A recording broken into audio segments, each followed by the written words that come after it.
Thank you for joining Catholic Gen X, where Tom's favorite snack is Micro Magic French fries. Ooh, those were awful. I do remember those. Those were awful. I actually preferred Micro Magic cheeseburgers. I don't know if they were Micro Magic, but they were similar products. I didn't know they had those. Yeah, the cheeseburgers. French fries, they were soggy or You can't microwave French fries. No. That's just the sad truth of life. But think about... You can't even really microwave a baked potato. I think that works. I think that works okay. I am really kind of embarrassed if I thought about all the microwave food I consumed in my youth. Hot Pockets for sure. I've never had a Hot Pocket. Well, we can just go upstairs and get that right now. Never had a Hot Pocket, never had an energy drink. Gonna go to my grave that way. I've never had an energy drink. But I have had a ton of... I bet you have. I bet you've had a Red Bull. No. With like Red Bull, what's it called? Like that in Jameson? Red Bull and vodka? Vodka, yeah. Nobody mixes Red Bull and Jameson. Yeah, I've never heard that. That's a recipe for disaster. I've not had that. That's the new Irish car bomb. Right. Microwave burritos, I've eaten more than my fair share Oh, of microwave I had a burritos. phase years ago. See, when I was in high school, that was the treat. You would have like the Marquez, like frozen burritos. Yeah, bean and cheese for me. I had the spicy, the yellow one, and then I'd have like the Micro Magic fries. So 2 burritos and that. And I mean, My brother liked the green chili burritos. not great, but it was like whatever they had, what was left, you would buy. I firmly believe this, and I'm probably totally off base, but I firmly believe this, that stuff back then was less processed and fake than more mainstream food today. I don't know about that. I think it's an interesting question. I have to believe that like the second ingredient was like additives, and then it was like a list of chemicals. Yeah. But it tasted delicious. Turkey and dressing TV dinner. That was good. Yeah. I'll go to, I'm super excited if I'm traveling and I get stopped for lunch at a Cracker Barrel and it's turkey and dressing day. Like, that just makes my week. Still? Will you still stop? Oh, yeah. Have you not watched the news this I don't week? care. I mean, I think the logo's dumb, but it goes beyond the logo. if they haven't changed the food. My in-laws told me about that, about how things have changed. So with the logo, Yeah, I also love a good Stouffer's pot pie. those have to go in the oven. Marie Callender's. That's much more frou-frou for sure. So I'm more of a salt of the earth kind of guy. Again, if you listen to the previous episode, I'm a simple man with simple tastes. False. Mm-hmm. All right, what are we talking about, John? Okay, so something I want to bring up first. So It sounds like I got a problem with you does. people. I assume that the two of This you, is my good Festivus. friends, have experienced this. But so I was out to dinner with a couple of good friends of ours, faithful listener podcast. Has this friend written in? I feel like He has every written in. other podcast is about John having dinner with these people. Or playing pickleball? Right. That's true. That's like where the think Was tank this begins. dinner after pickleball? No. So this is like, dress up and not like smelly like after pickleball. This is like going out to town. Yeah. Like bring my lady and then my friend, his wife went Would to. Christina ever hears him call her my lady? Here's what's weird. He doesn't. So you did the Renaissance fair, my lady, Right. And he's more like the '80s smooth jazz, my lady. Right. Well, it's totally different. It's same thing, but different. Well, quick funny story. So years ago, I was in Vegas, and I just as a joke bought her. We were dating at the time. It was like this cheap T-shirt shop kind of T-shirts that special lady had like a big rose on it. So it's kind of stuck, and she's special lady. So going out to dinner, Right. and we're going to have a nice meal. Everything is very good. So the server comes up. Anything else, sir? No, thank you very much. Take her bill. Okay, here we go. Brings out the digital, the electronic. Big fan of that. Big fan. Okay, I like convenience. I like expediency, so on. But here's the thing. So I'm not going to leave it on the table. I'm going to stand there, and then go ahead and you put your card in, and then I'm going to literally turn around. And so I can't see what you're going to tip me. I respect that. I think it's terrible because it's this whole expectancy kind of thing that you were standing there. So I'm going to feel guilted into whatever. I can't take I expect to be tipped. Tip culture is out of control. Out of control. I will not tip at Starbucks. I will not tip at Chipotle. Today, I got a Jimmy John sandwich. I will not... Your job is to literally make the sandwich and hand it across the counter to me. You did nothing extra. Right. Sorry. I think it's absurd. And as a psychologist, I realize that kind of pressure, like what that induces. Yeah. And then so, I mean, researchers, if you're listening, please do this work. But it has to be something that you're going to up tip. I mean, for everything. Mm-hmm. I mean, well, Tom doesn't. He just doesn't tip it. No, that's not true. I am a generous tipper in appropriate situations. But tip culture is out of control. Well, to your point, I agreed. If you do your job, you get a tip, which is basically you show up, you get a trophy. So I will tell you a tip experience I had recently. Mm-hmm. My wife, who is way too nice, we all know that. Otherwise, she wouldn't be married to me. We became members of a social club recently. Yes. And the social club has a dining room. It's very nice. And when you go, there's no tipping because the tip is automatically added onto your bill. Okay. Well, the night we were there, we were the only people in the dining room. And we were there a long time, so we were the only tip this lady was going to get that night. She's very clear because she knew we were new members, and she brings a bell and she's like, "Hey, nothing's expected." And so he's like, "You need to give her more. This is the only tip she's earning that." So I got shamed by my spouse. Now That's what spouses are for. I probably would have anyway. Right. But you're right. There's a sense of shame that I owe it. This is why I love eating out in Europe. Oh, yeah. Right? They put a small, like a €3, €5 service charge on. And, like, if you read, like, Rick Steves or whoever, like, they'll say it's, like, for the silverware or whatever, right? It's just to eat here at this restaurant, it's a €3 charge on that. But then the tips are at most 10%. If somebody's done a really great job, you give 10%. Leave it on the table, whatever. But they do not expect it. And I went to an Italian place in Denver. Big sign when you walk in. We pay our staff a living wage. Right. You are not expected to leave a gratuity. right, I like that. yes, That's good.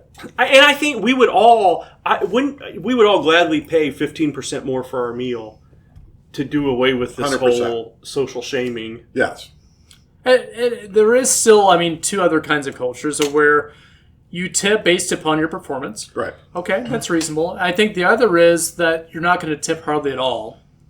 A couple bucks, whatever, on whatever kind of bill. So the same friend said something I thought was pretty interesting. I thought this is a good idea. He said when he's traveling, he goes to an airport and he sees like somebody like an attendant like cleaning the bathroom, like working hard, probably getting Gives like him a minimum tip. wage, whatever. He gives him a tip and says thank you Oh, very nice. much. I have done that before. I thought it was outstanding. I have done that before. I tell you who I feel very strongly about tipping, and that's maids in hotels.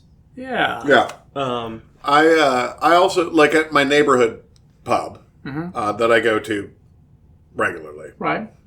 Which we're supposed to get like free drinks and pizza. If Tom, like what do you according propose? to our faithful listener, Nick, we should never have to pay for a drink there. No, Well, the You don't. I do. No, I pay full fare. But I'll tell you, like, I show up and they bring my beer to my table. I don't have a problem, dear listener, but I do go there regularly enough that they know. It's the closest eating establishment to the rectory. By far, yeah. And secondly, that's good advice for the young listener who may be a priest. It's like you walk into Right. the place, like Have the a local regular salon. place. Yeah, they're going to get you a sandwich and a drink. Oh, But I It's think good to be a priest. I think it's good for everybody to have a regular place. Yes. I do not. I wish I did. White Castle? Crave case.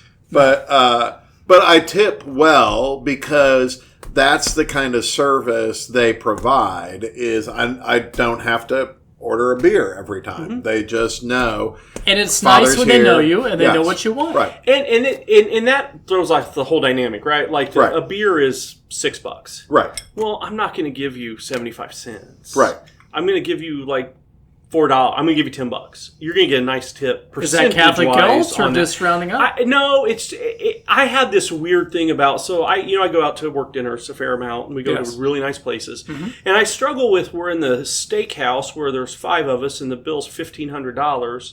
Wow. And, that's a big tip. Yeah. But if we'd gone to Olive Garden, this person's, it is a little bit more of a craft. Right. But at the end of the day, they're not working that much harder. Right. No, than no, a no, single no, mom no. working They at Olive treat you Garden. like family. All you can eat breadsticks. But minestrone soup. I feel like there should be a cap. Mama at La Vittoria coming out to tell me that, Father, even though your party's not here, your table's ready, you just come in whenever you want, that's being treated like family. Olive Garden is nothing. Well, that's what the commercial told Well, we weren't good enough to go, John. They were closed for renovations. Actually, I think I did get to have dinner. You've been. But Mama didn't make a fuss over him like I've heard about. Mama wasn't there then. You were also sick and almost I was. snapped that night. All right, changing gears a little bit. Sorry, only Yeah. time in my life after dinner there's been like, hey, let's go have a drink, and you passed. And I passed. That's actually true. Yeah, I was not feeling good. And you're a team player, but you weren't feeling well. No. Okay, so going to something, the rant, the anger's still with me, but I feel a little bit better. Okay. Why? Because we're angry old men also? Well, because at least, right, I feel very understood and validated. Everybody agrees tip culture is out of control in this country. Well, everybody agrees except for the servers, I guess. So Sorry, I know you want to move on. Yeah. I was in an airport gift shop with a work colleague. He went to buy a box of chocolates for his wife. He picked the chocolates up, carried them up to the counter. The guy did his little thing, flipped it around for a tip. No. And he put 0, and the guy says, oh, thanks for nothing. You're like, you stood here at the counter. Right. You did nothing. Right. And the guy tried to tip shame me. But, like, servers in a restaurant should be making, what, $2.50 an hour plus tips? now their tips are not taxed, right? Right. With the big, beautiful bill passed. That's right. Yeah. Yeah. But, like, a man at a retail shop should be making at least minimum wage. Mm-hmm. Yes. That's a big difference. Well, and minimum wage now is poverty. It is, but it's also more than double what the hourly wage for a restaurant worker Well, is. and what that guy did, he shouldn't have done it. No. But the company that he works for shouldn't have a tip on there. Like, pay your worker. It's not up to me. I have the same issue. Ronald McDonald House is a fantastic cause. Yes. Fantastic cause. Don't do it on the backs of your customers. If you want the notoriety and all this from having the Ronald McDonald House, pay for the freaking Ronald McDonald House. Right. Don't ask all of your customers to subsidize your corporate goodwill. Yeah, fair. Yeah.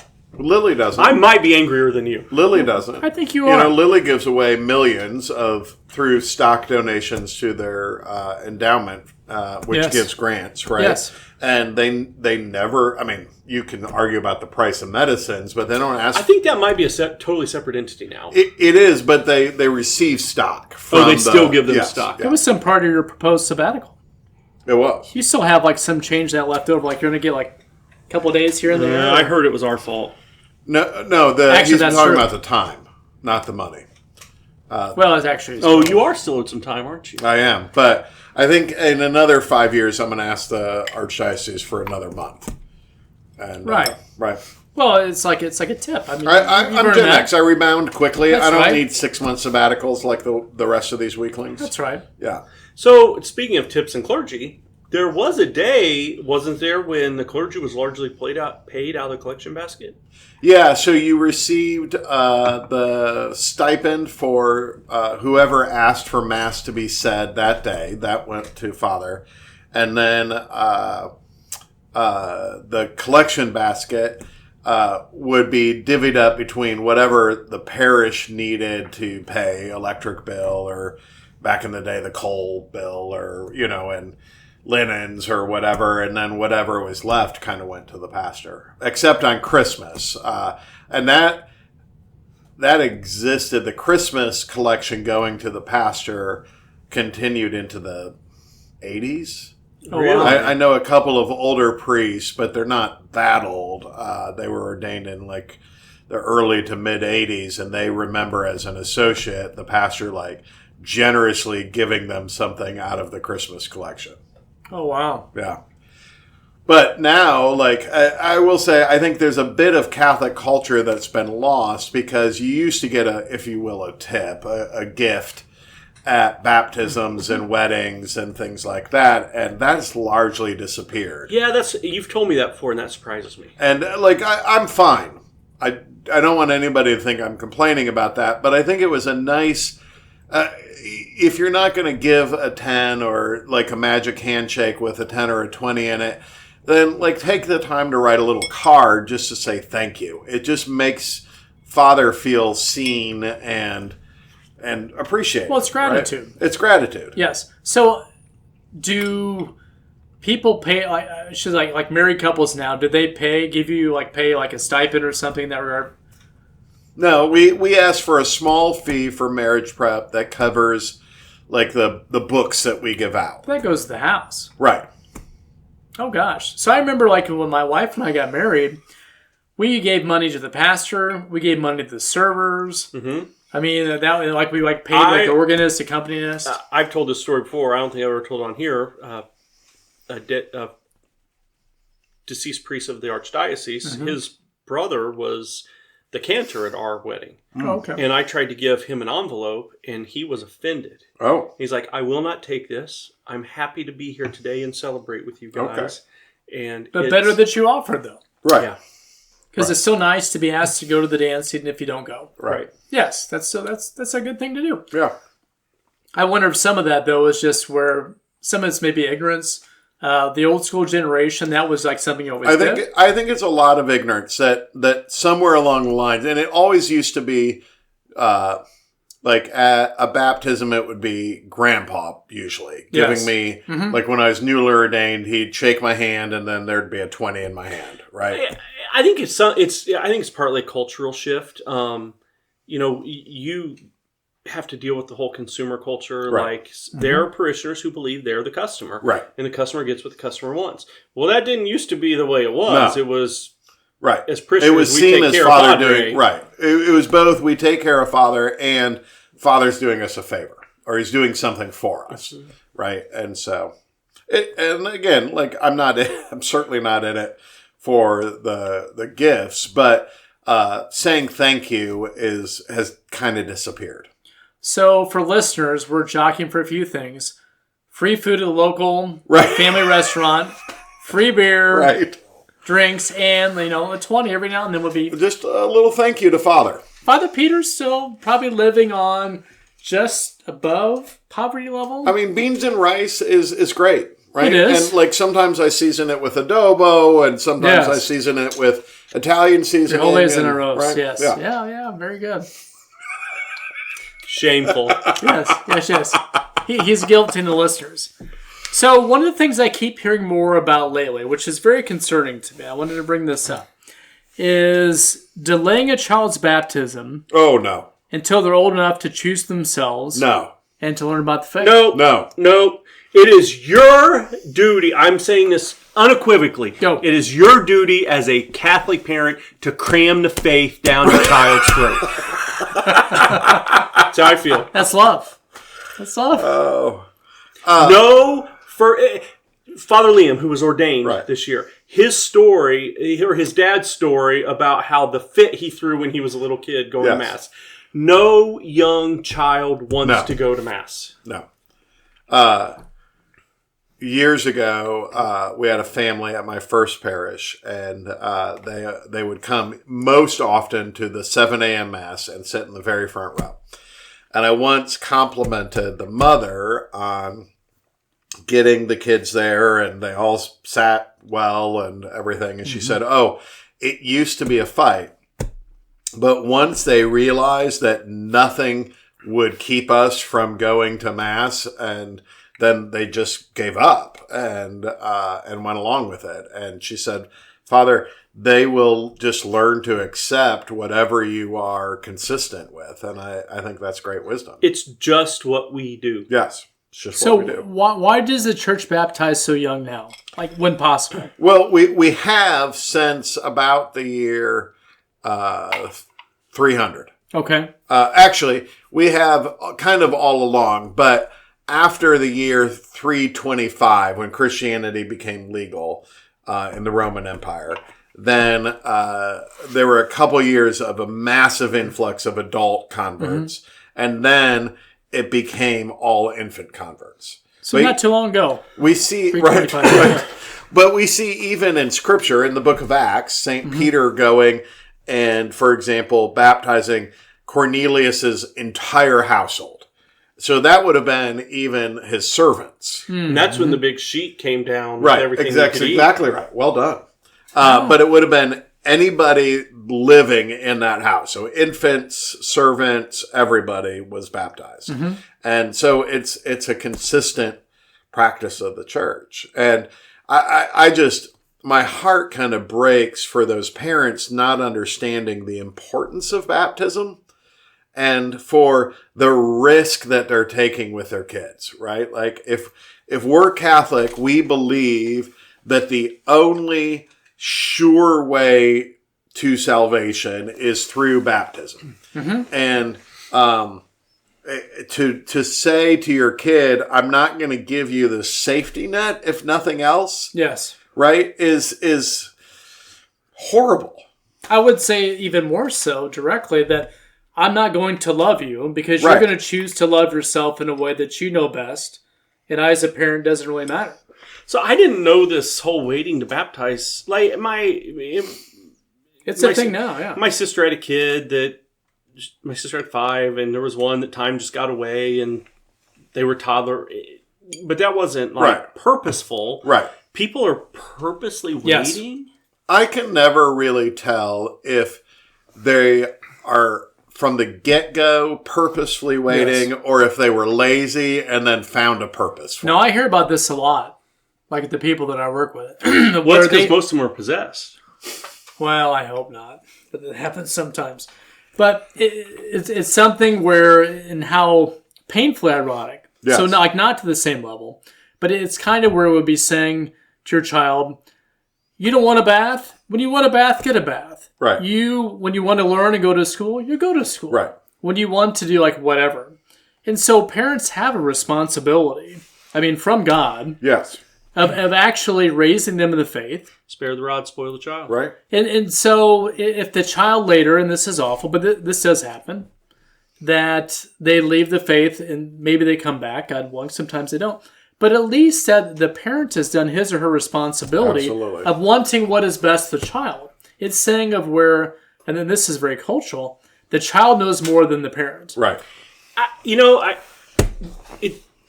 Obedience is such a dirty word in our culture. Yes. Mm-hmm. I think that's people don't, it's shameful to be obedient. And I don't, maybe it's Catholic guilt, maybe.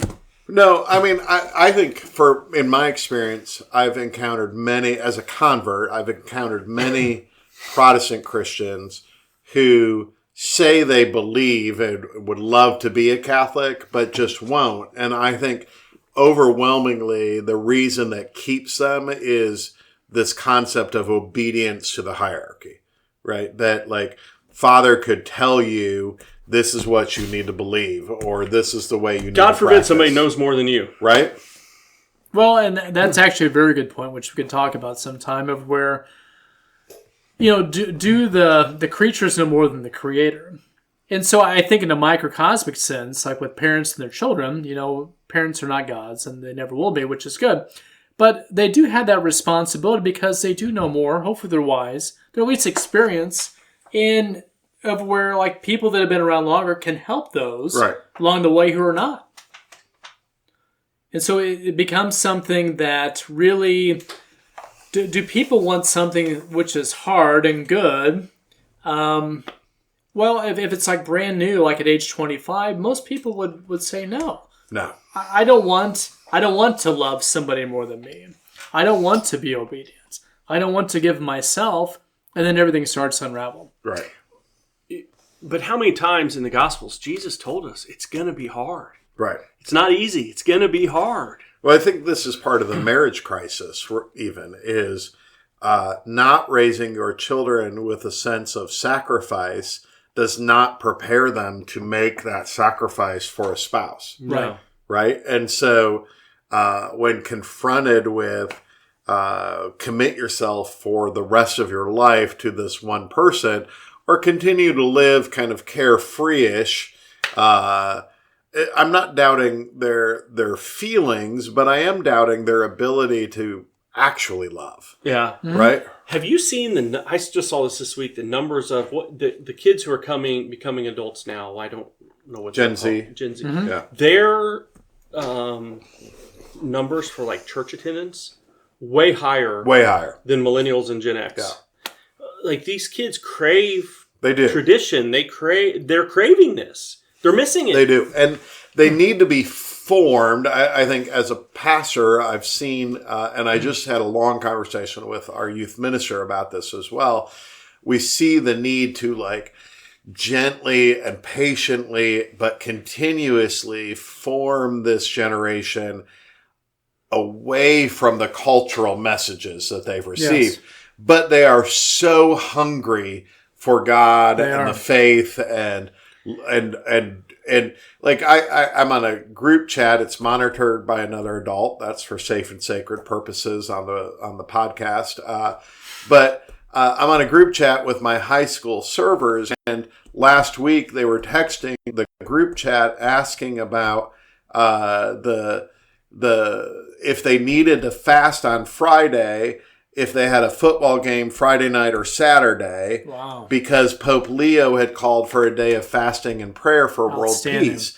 And like, that's how committed they were. But if I fast on Friday, I will die playing football on Friday night or Saturday morning, right? Like, there's a lot bad about social media. Yes. But one good thing is, I see it in my own house, this ability to connect with other very traditional, yes. And no, you're not alone. Right. There are other people out there. Right. Like on my Instagram feed, when I get something that is a very traditional Catholic content, it's almost always somebody 30 or younger. Yeah. Mm-hmm. Never somebody my age. Yeah. Well, and those folks like who are like stay in the church and come to church are on fire. Yes. They love it. I mean, they're all in. And you're right, like because it's a God-sized hole. I mean, something has to fill it, and they choose God. Yeah. I mean, how wonderful it is for you as a pastor to have these young people who think about the sacrifice for Friday, right. And they're willing like to actually think about like what they need, like literally like necessity, like to get by, to live, and like also like the spiritual commitment, right? Which all that it goes against the world. Yeah, that's pretty freaking awesome. The thing I think that's tough for you, I saw this weekend. Lady about my age, and she was complaining about the young traditional Catholics and their rigidity and their views. And right. She's like, we had Vatican II, we did. And so then comes on screen this pretty young guy, and he's like, yeah, and we've seen what Vatican II did, and we don't want that. Right. We want to return.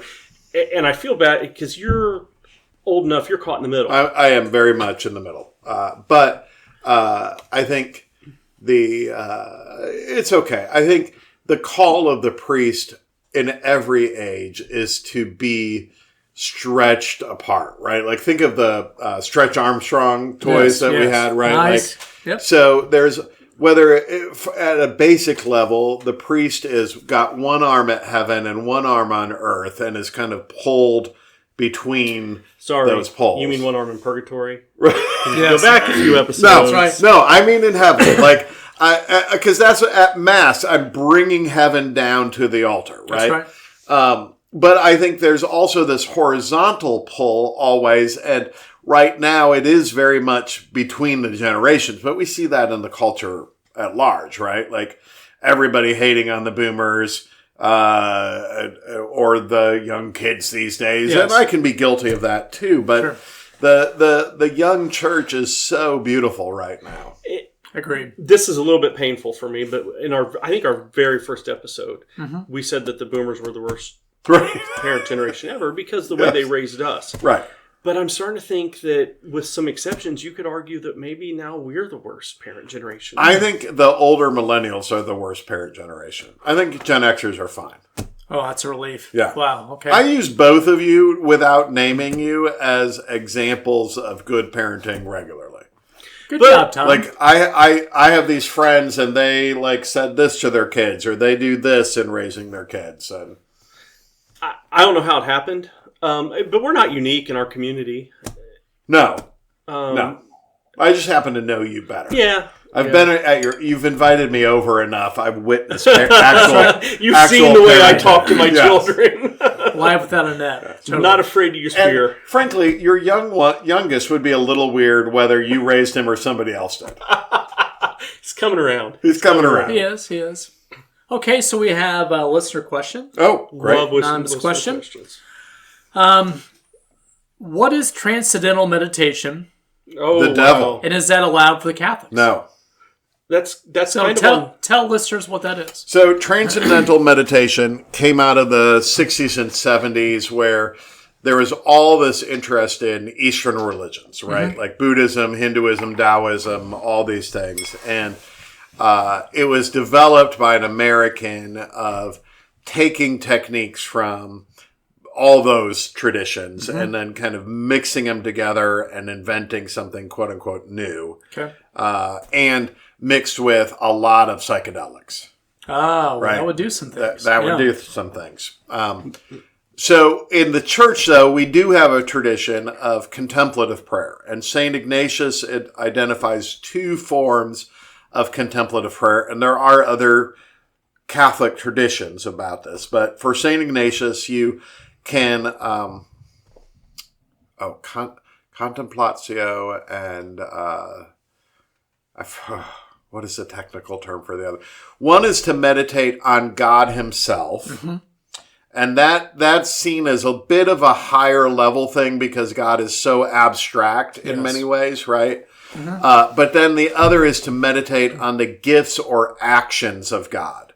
And so you might meditate on the love of God or the mercy of God, or if necessary, on the judgment of God, right? Like, so there are definite Catholic, authentic ways to engage in that meditation where you intentionally lower your heart rate and you clear your mind of distracting thoughts. But we always meditate on something and not leave a spiritual vacuum because of nothingness. Because who knows what might rush in. That is true. If you're just leaving your mind blank. Yes. So meditate on God or on God's gifts. So I'm reading Matthew Kelly's new book, 7 Pillars of Catholicism, which is actually an old book that he's kind of put out again, edited.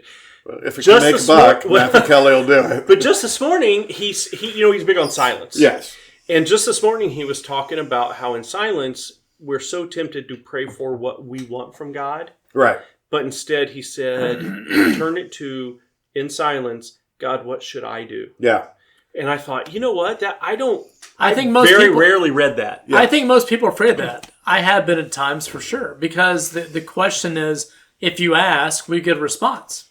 Right. And knowing a bit about the Bible, like Old New Testament. It's not always good news. No. I mean, and that's the hard part, which is really to Father Peter's point, letting go and moving toward, which is toward God. But I also think when we ask God that, there are two things that are important to remember. Number one is God primarily works through our desires. And so even if something seems scary or intimidating at first glance, I think if you look at it closer, if it's truly from God, your desires will resonate with that, even if you have to combat some fear or anxiety about your ability. Yes. Right? And then I think the other thing to remember is God will provide what we need. Always. Yes. Go back to Abraham and the sacrifice. Abraham took Isaac, afraid that he would have to sacrifice Isaac, and God provided the ram, right? Like all the way through salvation history, God never calls us to something he's not going to provide the way for us to do it. Yes. So those are the two things. It is our desires and that he will provide what we need. Outstanding. So listeners, thank you for... sorry, I got a follow-up question I just thought of. Have you ever been tipped in the confessional? Never. Like, hey, Father, great confession. Oh, thanks. That's not... People, it's not a tip, but people have brought in something and were like, hey, I wanted to give this to you, now I'm going to confession. Like a peach pie or? Vegetables. I've been in a lot of different places. But never given a little envelope. Never an envelope. No. I mean, that's where tip culture's heading, right? It is. You should put a little tip jar in the confessional. No. Yeah. Well, thank you for listening. Thank you. Give us a rating. And if you listen to the last episode, we want feedback on the Saint draft. Tom still wants to know. This could be a 26 thing. You know what? I normally don't need affirmation. And I don't need affirmation. I just want to hear other people's impression. Give us your top 6 saints. Email CatholicGenX@gmail.com or a letter. Handwritten, self-addressed. Yes. If you send us a self-addressed stamped envelope, we will send back We'll send something back. Like Right. Bob Barker, like he would send Yeah, down we will like send right, something yeah. back. Have your pet spayed and neutered. Thanks for listening.